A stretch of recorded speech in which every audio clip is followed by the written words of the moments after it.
On the 13th of January 1956, Dr. Morris Jessup, a distinguished scientist and author of The Case for the UFO, received a strange letter at his Miami home. Written on hotel notepaper and postmarked Gainesville, Texas, the letter was a long, rambling scrawl written in different colored pens and pencils. Its language was arcane and, in places, barely literate. But its contents were sensational. The writer claimed that in the autumn of 1943, the US destroyer Eldridge, while in dock in Philadelphia, was at the flick of a switch rendered invisible. Moments later, the ship is supposed to have appeared 300 miles away in Norfolk, Virginia. Then, just as mysteriously, vanished again, materializing within minutes back in Philadelphia. Was what became known as the Philadelphia experiment merely the product of someone's overactive imagination, or did it really happen?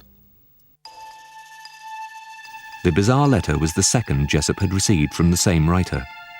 The first, 3 months earlier, did not mention the Eldridge, but discussed at length the levitation of massive objects and the use of anti-gravity to transport them through time and space. Both letters were signed Carlos Miguel Allende. Jessup had initially dismissed them as the work of a crank, but he was intrigued. His book on UFOs had been published the year before in 1955 and was considered an intelligent and reasonably credible view on how an as yet undiscovered principle of anti-gravity might be used to cause things to vanish and reappear elsewhere. Jessup began to wonder if there was more to the strange letters than met the eye.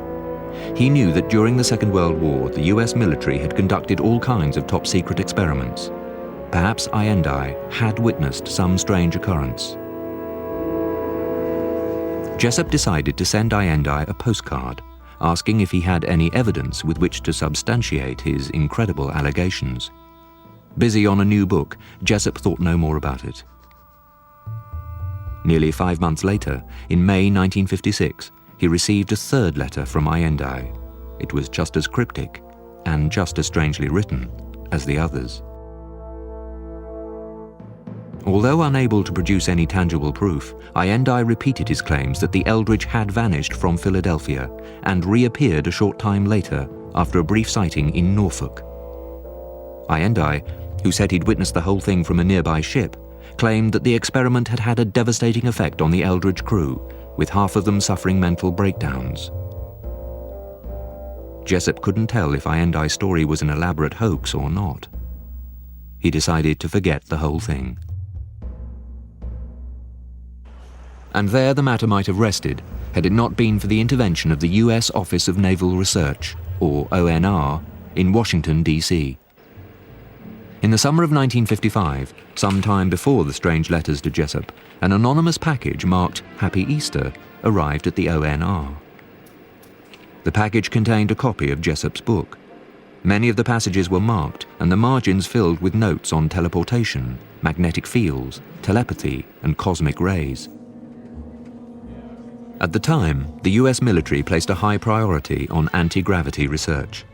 As he tried to make sense of the annotations, Major Darrell Ritter, the ONR case officer, wondered if its anonymous sender had inadvertently stumbled across some top-secret project. He decided to hand the book over to Commander George Hoover, a prominent member of the ONR Project Orbiter Committee, which was closely involved in anti-gravity research.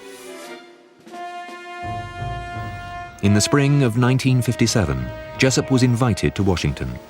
As soon as he saw the book, he knew immediately that the notes in it had been made by the same person who'd sent him the strange letters. The Navy's interest in the matter convinced Jessup that Allende's allegations concerning the Eldridge were perhaps not so far-fetched after all. When copies of the book were printed and circulated in senior government and military circles, Jessup worried that perhaps he already knew too much about something which had been covered up for the last 14 years. Towards the end of October 1958, Jessup went to New York to see his friend Ivan Sanderson, a prominent naturalist. Over dinner, he told his host and 2 other guests he wished to speak with them privately. Jessup produced one of his annotated books and asked them to read it and lock it away. He was highly agitated, saying that he was certain something terrible was about to happen to him. Jessup then returned home to Florida. Within a few days, he was involved in a serious car accident. It took him weeks to recover. After that, his state of mind deteriorated rapidly. In April 1959, he wrote to one of his oldest friends, Long John Nebel, a New York TV talk show host, saying he intended to kill himself. On the 20th of April, Jessup was due to have dinner with another friend, Dr. Manson Valentine. He said that after a great deal of research, he'd reached some startling and terrifying conclusions about the Philadelphia experiment, which he wanted to share with him. But he never made it to the dinner. At 6:30 p.m., he was discovered in his car, barely breathing. A hose was attached to the exhaust pipe. Despite frantic efforts to revive him, Jessup died within a few minutes. It looked like suicide. But later, rumors began to circulate that though he was known to have been depressed, he had in fact been murdered to prevent him from revealing what he knew about the Philadelphia experiment. By the summer of 1943, the Second World War was at its height. On the 10th of July, the Allies stormed the beaches of Sicily. The long fight to take Europe back from the Nazis had begun. 2 weeks later, according to Allende, the Philadelphia experiment took place. Could the US government really have found a way to make a warship disappear? The US Navy was already working with Albert Einstein. Is it possible they were testing his unified field theory? Einstein first came up with this extraordinary concept in the 1920s. He believed that if the three basic universal forces of electromagnetism, gravity, and nuclear energy were combined, they would create a single force field. By surrounding an object with this field, the object, in theory, would then enter a time-space warp and disappear. Enormous resources were then placed at Einstein's disposal to see if the theory could be put into practice. Although Hitler's days were numbered, the Allies knew his brilliant scientists had been developing a series of devastating new weapons, including ground-to-air guided missiles and the atomic bomb. The Allies were now in a desperate high-tech race. High on everyone's agenda was the theory of invisibility. Any military commander in the field who had the ability to conceal his troops and weaponry at will could deal the enemy a knockout blow. Camouflage and invisibility had been key factors to the success and safety of fighting men on all sides throughout the history of warfare.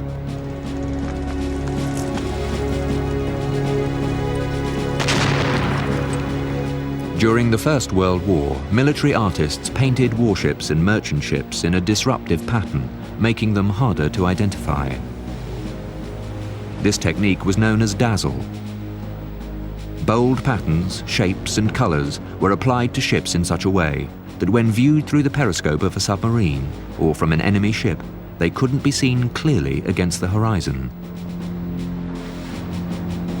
It was almost impossible for the enemy to gauge the correct range at which to fire its guns or torpedoes.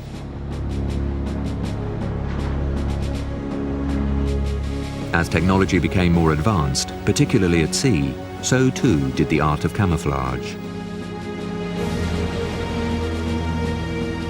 When the Second World War broke out in September 1939, planes became more prevalent as weapons of war, but dazzle could not protect ships from the air.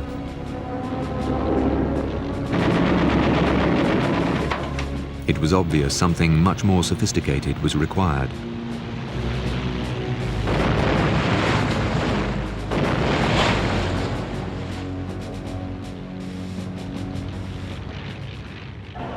With the entry of the United States into the war in December 1941, some of the best scientific brains in the world were harnessed to discover whether invisibility was a viable proposition, especially for ships. If such a thing were possible, then the war at sea could be won. Many of the scientists working for the Allies were German Jews, driven from their homeland in the 1930s by Hitler's Aryan policies. Albert Einstein was one of them. Born in 1879, Einstein was a mathematical physicist years ahead of his time. He'd arrived in the US in 1932, and a year later, become a professor at Princeton University. In August 1939, when the start of the Second World War in Europe was less than a month away, Einstein wrote to President Roosevelt, warning him of Germany's plans to harness nuclear energy for military purposes. In 1942, as a direct result of Einstein's letter, the US government authorized its own nuclear weapons program, called the Manhattan Project. It was the most secret scientific operation of the entire war. Meanwhile, the US Defense Department employed Einstein's genius in helping to create a less destructive, but nonetheless effective means of winning the war. Whether or not this led to the Philadelphia experiment is not known. Although no official records of the experiment apparently exist, and the Office of Naval Research has always denied that such an experiment ever took place, this, according to Allende, is what is supposed to have occurred. In the summer of 1943, the USS Eldridge was fitted with tons of electronic equipment, including 2 huge generators mounted in place of the forward gun turret. At 9 a.m. on the 22nd of July, the generators were switched on. Within a few minutes, the ship was surrounded by a hazy green fog. Then it completely vanished. 15 minutes later, the generators were turned off and the ship slowly materialized again through the green fog. The crew was found dazed and feeling sick. 3 months later, on the 28th of October, the Navy was ready for another try, this time out in the open sea. The generators were turned on, and as before, a green fog slowly enveloped the ship as she disappeared. Within seconds, she materialized briefly in Norfolk, Virginia, 300 miles away, before reappearing at the Philadelphia Naval Yard a few moments later. But this time, the effect on the crew was much more traumatic. Some were so disturbed that they were committed to psychiatric hospitals for the rest of their lives. According to Allende, their families were told they'd been killed in action. The US Navy decided not to repeat the experiment. The US authorities have always dismissed his account as pure fiction. But there are still those who believe that the US Navy has its own reasons for still wanting to keep the real truth behind the Philadelphia experiment, a closely guarded secret. The USS Eldridge was built in Newark, New Jersey, and launched in the summer of 1943. According to US Navy records, the ship then remained in New York and Long Island Sound until the 16th of September, when she sailed to Bermuda to undergo sea trials. In mid-October, the Eldridge returned to New York in a convoy. 2 weeks later, she was called to the US Navy base in Norfolk. From there, she sailed for Casablanca, arriving on the 22nd of November. By mid-December, the Eldridge was back in New York, where she remained for 2 weeks, taking part in a training exercise before heading to Norfolk once again. In the first week of January 1944, she was sent out into the North Atlantic as one of the escort ships to a large merchant convoy. Then on to the Mediterranean, where she supported the Allied operations in North Africa. At no time, insisted the US Navy, was the Eldridge anywhere near Philadelphia. If the Navy records are true, then what prompted Allende to write to Jessup claiming to have witnessed the apparent disappearance and teleportation of the Eldridge between Philadelphia and Norfolk? There's no doubt that Allende served as a deckhand aboard the Liberty ship, the Furuseth. But were his ship and the Eldridge ever in the same area at the same time? According to Navy records, the Eldridge left Newark for Brooklyn on the 17th of August 1943 and arrived there the next day.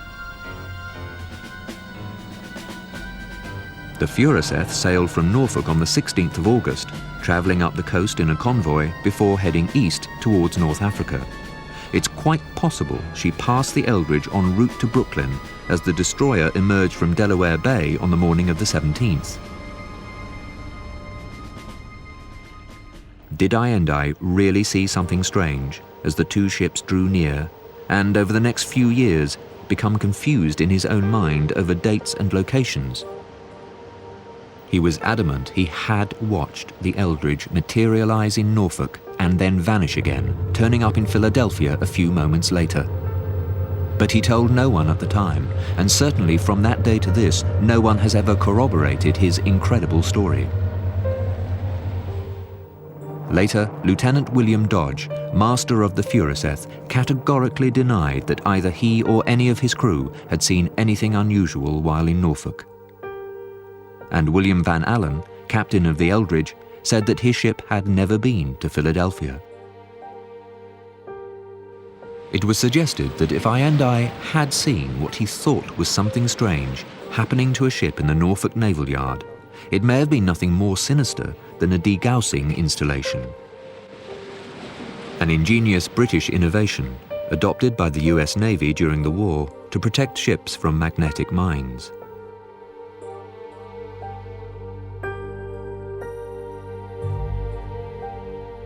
It involved fitting a series of electric cables around the outside of the ship's hull from bow to stern. By running a measured current through the cables, it was possible to cancel out the ship's magnetic field.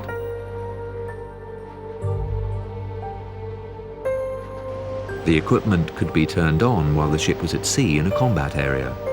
If it worked properly, the ship would then be magnetically invisible to mines, although still clearly visible to the naked eye and detectable by radar or underwater listening devices. The US Navy later suggested that a misunderstanding of how degaussing functioned might well have given rise to the supposition that they were experimenting with total invisibility. But the story of the Philadelphia experiment refused to die down. The Navy's information officers became so exasperated at having to deal with constant inquiries that they resorted to putting out a standard statement claiming that the Navy had never conducted any experiments on invisibility either in 1943 or at any other time. The Navy also produced the Eldridge's log and war diary from the relevant period. This clearly shows that the destroyer was nowhere near either Philadelphia or Norfolk during the period in question.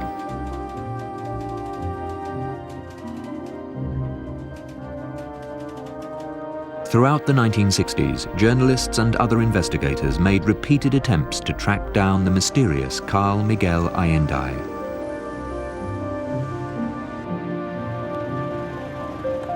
But no one could find him. Had he even existed in the first place? It began to look as if whoever had contacted the late Dr. Jessup in 1956 with his rambling account of a disappearing warship had pulled off an astonishing hoax. But in 1969, Allende, whose real name was Carl M. Allen, appeared at the offices of the Aerial Phenomena Research Organization. He claimed that after reading Jessup's book, he'd been so frightened he'd invented the story of the Philadelphia experiment. Later, however, Allende denied making such a confession. He insisted once more that he really had seen the Eldridge disappear when he was an 18-year-old deckhand on the Furuseth, but by now, no one believed him. Allende had left the Merchant Navy in 1952, taking various casual oil drilling jobs. When he was eventually tracked down by journalists and authors, he was adamant about what he had seen, although vague and evasive about the details. He died in a Colorado nursing home in 1994. To this day, no one really knows whether his extraordinary claims were true, or if he was just an attention seeker with an overactive imagination. As for the Eldridge, the destroyer which may or may not have been made to disappear, she finished her war service in the Pacific. In January 1951, she was sold to the Greek government, renamed the Leon, and scrapped a few years later. But the legend persisted. In 1984, the so-called Philadelphia experiment was even the subject of a full-length feature film, with a sequel in 1991. In March 1999, 15 surviving members of the Eldridge's wartime crew met for a reunion in Atlantic City, New Jersey. All were highly amused about the continuing rumors that they'd been involved in a top-secret experiment. All denied any such thing, wondering why, out of all the US Navy ships, theirs had been the one singled out as the subject of such a wild story, especially since, as they all firmly pointed out, the Eldridge had never docked in Philadelphia at any time during the war. There's no doubt that the Second World War was a period of accelerated research, during which many previously unthinkable concepts, such as rocket travel, jet propulsion, and the military use of nuclear energy, became reality. But whether or not such research included making a ship vanish into thin air remains one of the 20th century's most compelling mysteries.